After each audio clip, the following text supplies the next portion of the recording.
why Michael Jordan probably could not score so many points in today's league like people are saying. And I'm not saying 100% sure that he can't, but they can't say 100% sure that he could. When they say that, that's baloney.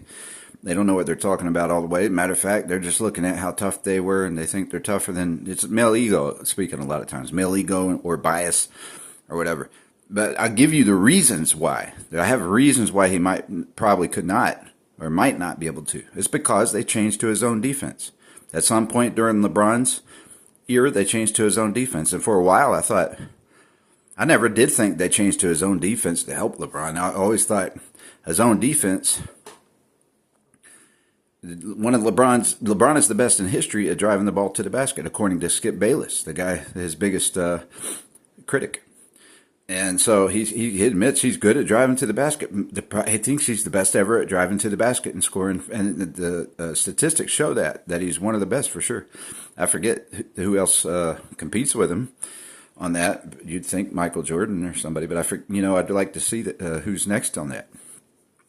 But when you go to a zone defense, you clog the paint.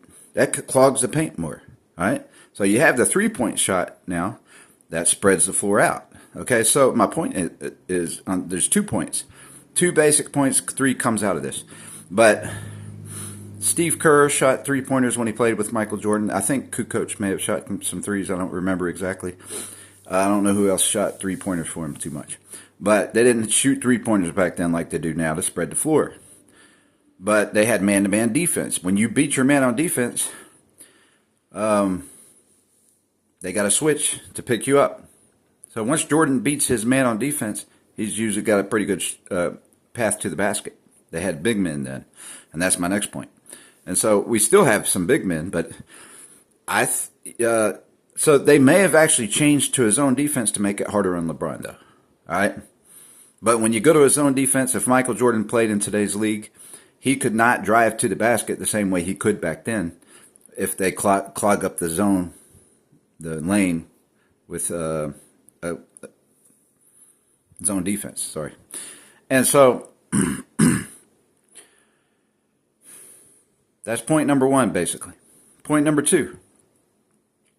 I thought they were helping LeBron when they got rid of, I always thought maybe they're trying to help LeBron when they got rid of all these big centers and sent him to Europe and stuff and wouldn't let him on a team quit paying centers, and they switched to small ball. But now in hindsight, I'm thinking, wait a minute, they may have been trying to hurt LeBron. Because the reason I like Hakeem Olajuwon and Dwight Howard is because they can switch and guard perimeter players. They can guard guards. They can guard point guards even pretty good. But the point guard's the hardest one usually. They're really small and quick. And but they're known for being able to guard perimeter players. Kareem Abdul-Jabbar, Shaquille O'Neal, and Wilt Chamberlain, and even Bill Russell are not good at switching. They don't have what you call lateral quickness. All right, they don't have a lot of lateral quickness. I'm sure I would still think Wilt Chamberlain can do pretty good because he's fast and tall, and he can make up for lost space. Somebody like Tim Duncan is just really smart, and he has lateral good spacing. He knows where to be and stuff like that. Larry Bird's good at that. But they don't have, I don't know what Larry Bird's lateral quickness is, but, I don't know how to judge lateral quickness too well. But I know what they're talking about when they say so-and-so is not good at lateral quickness and another person is. So that's what makes it hard for me to decide on my centers, who's my best centers, my favorite centers, because I like Kareem. Kareem's the best. Him and Wilt Chamberlain are the best offensive centers, and so is Shaq. And Dwight, really. But they're different kinds. I mean, Shaq and Dwight are different kinds. The 2 best offensive centers that are more versatile on offense is Wilt Chamberlain and Kareem. All right, and then Kareem's probably the best on offense. Well, I don't know about that. Wilt Chamberlain had better percentages for a while, and then his went up and down a little bit. Maybe as he aged or when he switched to defense more.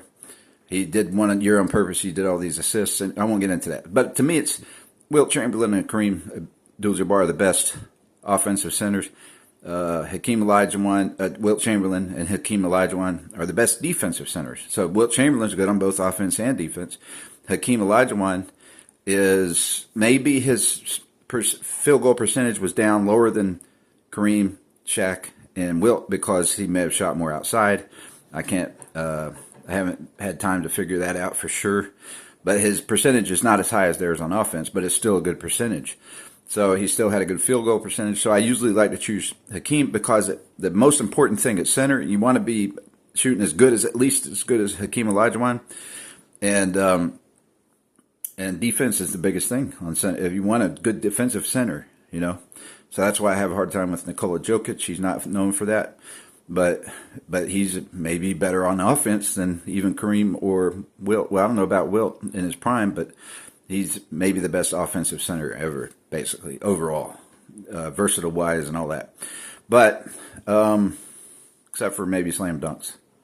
But, so, anyway, I don't mean to get stuck on that, but the point is, but I like Hakeem Olajuwon and Dwight Howard because over those guys, because if you're playing small ball, they can play small ball. Hakeem Olajuwon's a big center, but he can play small ball because he can guard guards. Okay, so the point is, I think they may have switched in hindsight and made the league small ball, so they'd be getting more small centers who could switch on defense, but not small. They're not smaller. At least LeBron's size is a little bigger, but there's more players now that can switch and guard LeBron on the perimeter. There's more players who could switch and guard Jordan on the perimeter. They wouldn't, they'd stop him like Dennis Rodman could guard Jordan. People like that. Players who could guard like Dennis Rodman. He's a guy who could switch and guard any player on the court. So they may have done that to make it harder on LeBron, right? So the point is, if Jordan was playing today in today's league, they can clog the lane. They can switch to his own and clog the lane, except for the 3-point. There's a fact. This is the other hard part to explain, just real short in a short period of time. But the 3-point shooting today spreads the floor on purpose, and I think LeBron's group of people or somebody helped him come up with the idea of really getting into people like Kevin Love, the stretch four for the power forward to help spread the floor because of the zone defense. So the zone defense, that's part of the reason they came up with stretch four, because the zone defense clogs the lane. And so I think that's part of what caused that. I would suspect it. I don't know that for sure. I don't know if they've even analyzed that. And if anything can predict all that, that's pretty deep. But I would say it had to have some influence for sure. And so you got Chris Bosh, you got these guys can shoot 3-pointers and spread the floor. And so even though you have his own defense, they can still spread the floor a little bit with the 3-pointers and still give somebody ability to drive in the lane. So, Jordan, if he was playing today, he'd be able to figure out those schemes and how to make something work. But it's not just a given that he has a clear path to the basket like he did back in the day, or not in the same way, right? So there are obstacles because of the zone defense. His zone defense makes it harder to drive to the basket. Just telling you. But the 3-point shot also can make your zone defense have to spread out. Okay, but when you have man-to-man, they used to spread the court a lot of times. If they're playing man-to-man, a lot of times they'll spread the court. And you got all 3-point shooters, they got to go out and guard them. They don't have to. They can take a chance. But they got to spread a little bit and that creates some space for somebody to drive to the basket real fast. So they can still play man. I don't know all the new rules, but they can switch to man. They can switch to zone. They can do both, I think, today. And really, that makes more sense to me. But so that's pretty much it.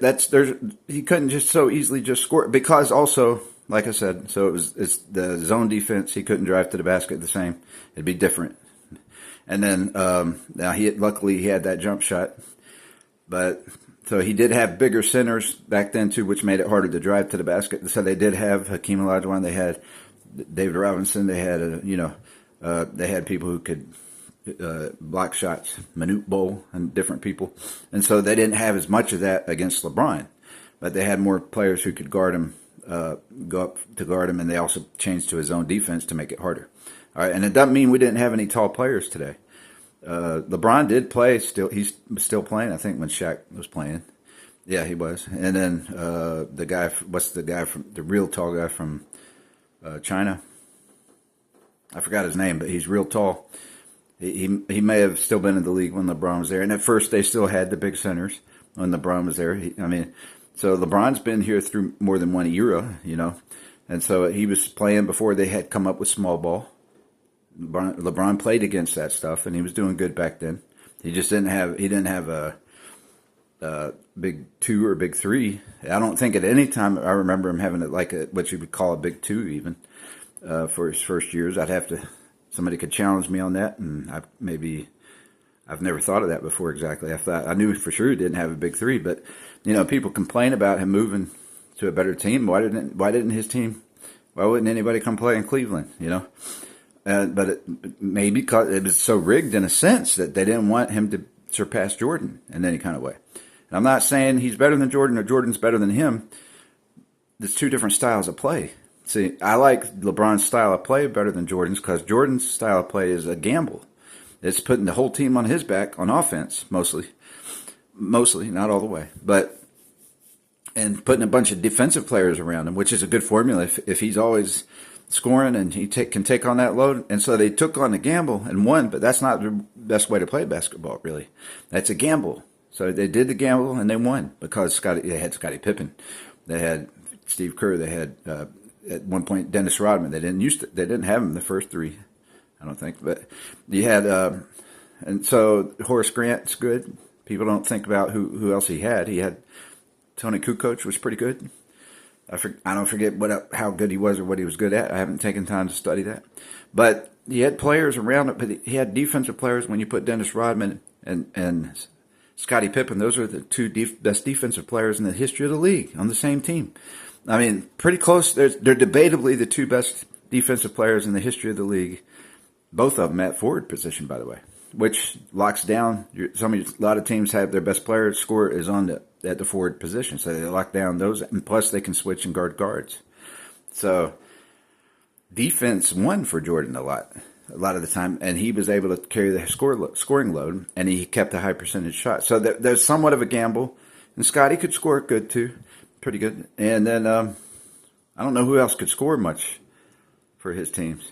I don't know the teams that well. We just watched Jordan, right? But LeBron James, on the other hand, he's not as flashy as Jordan. Jordan is beautiful to watch. His game, I mean, it's like art, right?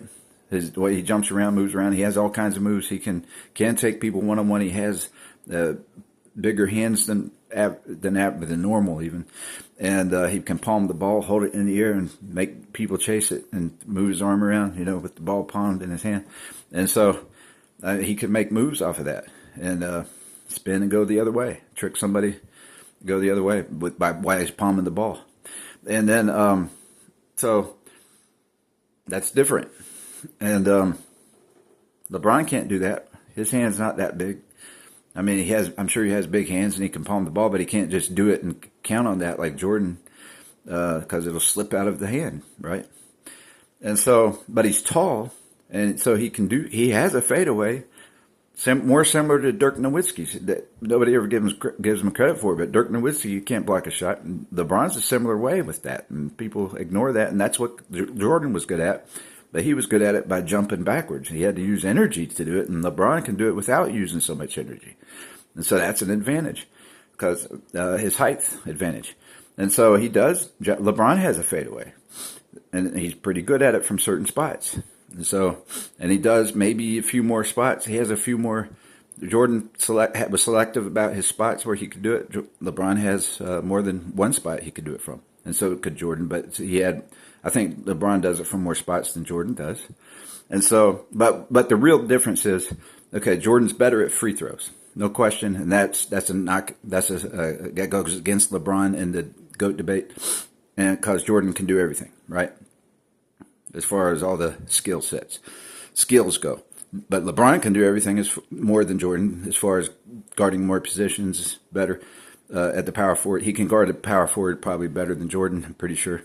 And he can also guard guards. And I don't know Jordan's probably better at that, at point guard even. I'm not sure who's better at guarding a point guard. Jordan admitted he had a hard time guarding some of the fast point guards. I haven't heard James talk about that much. Now, they got zone defense, and LeBron's good at coaching on zone defense on the floor. on any defense. He's good at calling the other team's plays. That's something different about LeBron. But what LeBron was good at is he played like Magic Johnson a little bit, plus scored almost as much as Jordan per game. Not quite, but almost. I mean, he was the leading scorer in the league per game, right?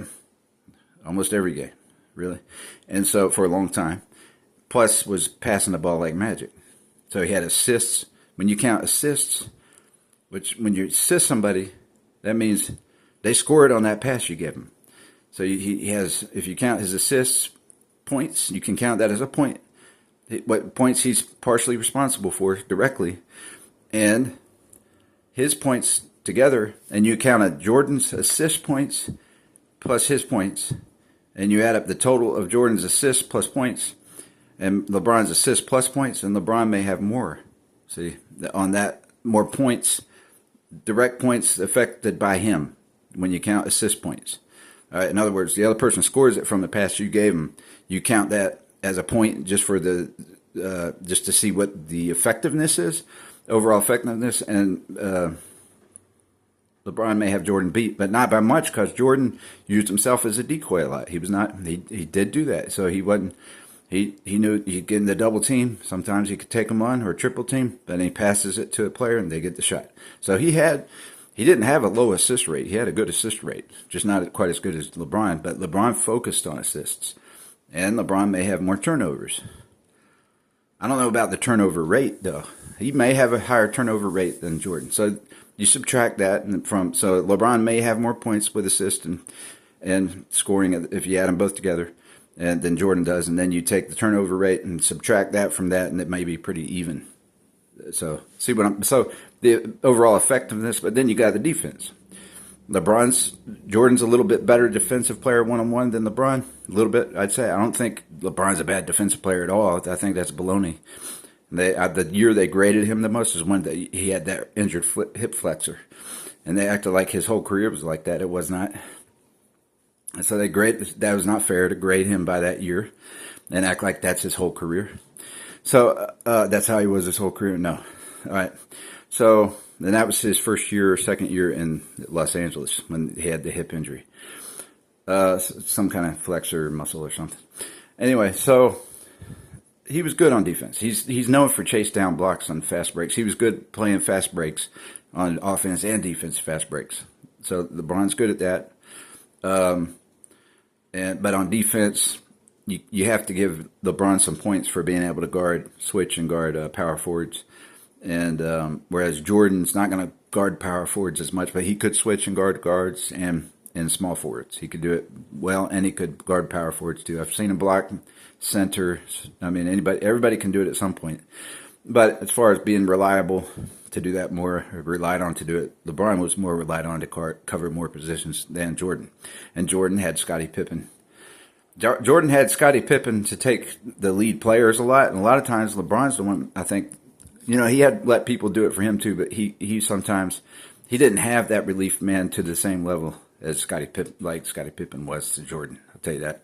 And then on Jordan's second stint, where he won the next three, he had Dennis Rodman at least for two. I forget how many he was there for, but I don't think I've ever paid attention to that actually.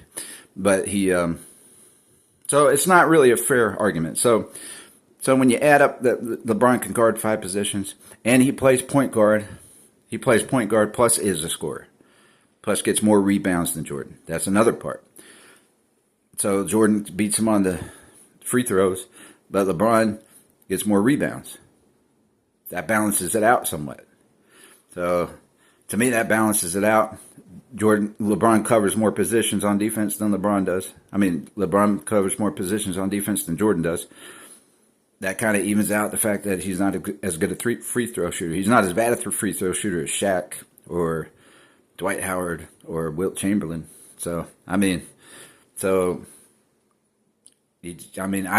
I think Jordan can take it one-on-one with more people and find ways to score. I think he can take a little more pressure and be more elusive in that way, but LeBron, he'll just throw it to Kareem Abdul-Jabbar and let him dunk it, and he's not going to worry about doing all the dancing that Jordan does. He'll pass it and get the score anyway. He'll do the magic pass to Kareem or whoever and have him score. instead of trying to prove he can beat all these players. See, and then he'll even pass it to Tristan Thompson and have him dunk it. All right, so that's another thing. LeBron had Tristan Thompson. I didn't mean to turn this into a LeBron Jordan thing, but that's the example that they say so-and-so could score so much more today than they could back then. They're not just talking about Jordan. They act like other players could do it. If Jordan couldn't, I'm just telling you, if I can give you real reasons that Jordan might not could actually, that's the same application that goes to every other player too from back then if they came in our league now. Like Dr. J might not be that good in our league today because he can't shoot the three-pointer. Now maybe he could and never tried it much, but I don't know. You have to be a pretty good shooter or you're just not going to get that much playing time. And so Dr. J, he had a high percentage shot, but I think I've never seen him shoot. I've never seen footage of him shooting a jump shot. I'm sure he did. I want to take more time and try to find that kind of footage and find out some of that. But he's a great defensive player, and he's got a great. He's slam dunks it and he gets to the basket. I'll tell you that much. But I've seen players that have his kind of stats today, and they kind of ignore him because they can't shoot three-pointers good. I'm thinking, I don't think they should be ignored like that. I personally would use Dr. J on my team, but if I have a person that can play almost as good as Dr. J in the paint, but can still shoot three-pointers, I'm going to have to take the one that can do both, And so that's the thing. And, but I take Kawhi Leonard over Dr. J. Right. So I've actually done that analysis and with those two because I thought maybe I should take Dr. J for defense, and but I got Kawhi for defense and he can shoot three-pointers. So I go with Kawhi. And I don't know enough about Dr. J to know if I'm wrong for that, but Kawhi is a really good shooter, I'm telling you. And he's really good on defense. And so he's a better shooter than Scottie Pippen. So I had to think of Scottie Pippen too. But I took Kawhi over Scottie Pippen, and on some of my teams I chose. Anyhow, so I might be forgetting my last point. I wanted to reiterate one point, but yeah, it's not. You can't just say. You can't say that you know. You don't know until they try, until they play. You don't know, and it's not. I just don't agree with. Look, I do want to bring this up while I'm here, but I'll do another one on it probably. Two-way players. This is another subject, but I choose two-way players for my top 10. You can't be a one-way player and be in my top 10. Although with some of the strong offensive players, like Kevin Durant, I'm not sure I might keep him in my top 10 because he's pretty good on defense, I think. I just never heard him say much about his ratings, and a lot of times they're wrong. They were wrong about Larry Bird. Larry Bird has good defense. And so, but I'm talking about centers specifically right now, because usually the perimeter players, except for Steph Curry, that are named in the top 10, possible top 10, are good on defense. All right. So, but when it comes to Kareem Abdul-Jabbar, Wilt Chamberlain, and Hakeem Olajuwon. See, Wilt Chamberlain, I have him down. He's a better defensive player as far as we know. Okay, and the one I'm not talking about is Bill Russell. All right, so Bill Russell's good on defense and comparable to Wilt, and Bill would even say that Wilt you're better than me in the shot blocks or rebounds or something. He was saying in a talk I've seen him do. And then Wilt goes, no, you were better though in the playoffs. Yeah, I was better than you throughout the year, but when it came to the playoffs, you beat me on I think it was rebounds. I don't know if it was shot blocks or rebounds. But it was close still. So that goes to show that Wilt is good on defense, though. And plus, we know how many blocks. And now, there is one thing though. They weren't as picky about goaltending back then. So there've been some faulty numbers, but I've seen some of the blocks, and a lot of them were not goaltending. So he blocked shots out much far out. He blocked some of Kareem's hook shots, which I've seen nobody else do that. So that's special if Wilt Chamberlain could do that, and he did. I've seen him do it. So, and Wilt was getting old, and Kareem was young coming into the league. So what about how good was he when he was even younger? When Wilt was younger, right? So but the problem is Bill Russell, he just doesn't have a good shooting percentage. It's the same reason I took David Robinson off my list in the playoffs. David Robinson's shooting percentage went down. All right. So, That's I like the truth, man. What can I say? I like the truth. I like to know real stuff. But I can put Bill Russell on my best defensive players of all time. And the thing about his offense is he's a great passer. He kind of coaches on fast breaks. He gets the rebounds. He's a great rebounder, offensive and defensive rebounder. Gets the rebounds, and he's the quarterback kind of. And he was always the one trying to push it and have him fast break, right? In the playoffs, I remember him talking about a plan to fast break the other team to death, and they did it, and that's how they won. And so he kind of coached the team to do it, and so you say he's great for that. But he had John Havlicek. I don't know if you say Havlicek or Havlicek. Nobody ever talks about him. He's one of the reasons they won, one of the main reasons. Some people think he was the best player on the team, not Bill Russell. So how are you going to say Bill Russell's the greatest of all time if John Havlicek was better than Bill Russell? And so it's two different positions, but I'm just learning that some people say John Havlicek was the best. And so so they want to rate Bill Russell way up there because they loved his defense. He was the best, some people say by far the best defensive player of all time. Now, I don't know how they say that when Wilt Chamberlain was really good on defense too, almost the same as Bill Russell. And I think some days Wilt proved he was better than Bill on some things on defense. But overall, maybe Bill Russell was more consistent on defense. But Wilt's right there with him. And so they say Bill Russell's way above everybody else. I don't know if he's that far above Hakeem Olajuwon, David Robinson, Tim Duncan. And Tim Duncan's not flashy. He's just real smart and stuff, and he's got good timing.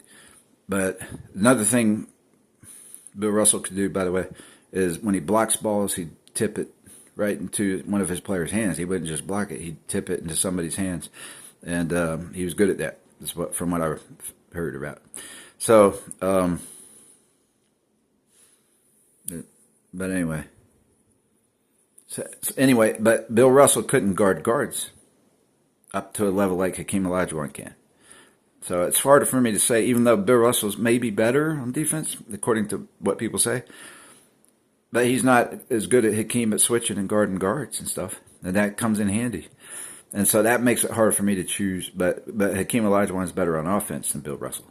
So that's why I don't have Bill Russell maybe in my top 10, because if it's just centers, I might. But when I'm adding in guards and everything else, being an option to be in my top 10 all time, I got my centers are Wilt Chamberlain, Hakeem Olajuwon, and I don't know who to put first.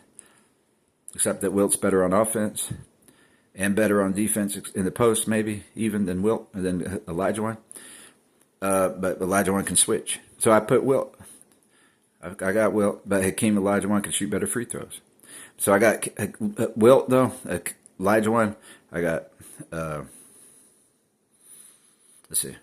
It's between Shaquille and Kareem next, and I'm not sure who. I really think that's a close call.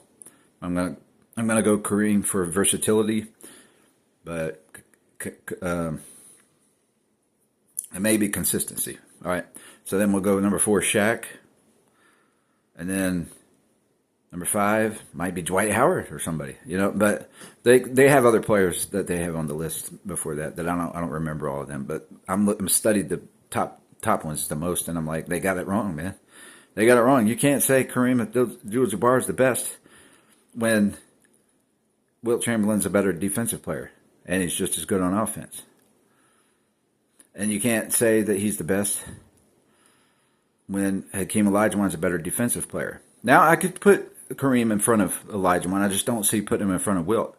If you want offense, if you think offense is the main thing, but I think defense is the main thing. And so I want Hakeem. And now Kareem's good at defense. He's just right below them. But he's elite on defense. He's not just, I'm definitely taking him over almost anybody else, right? And I'm out of time.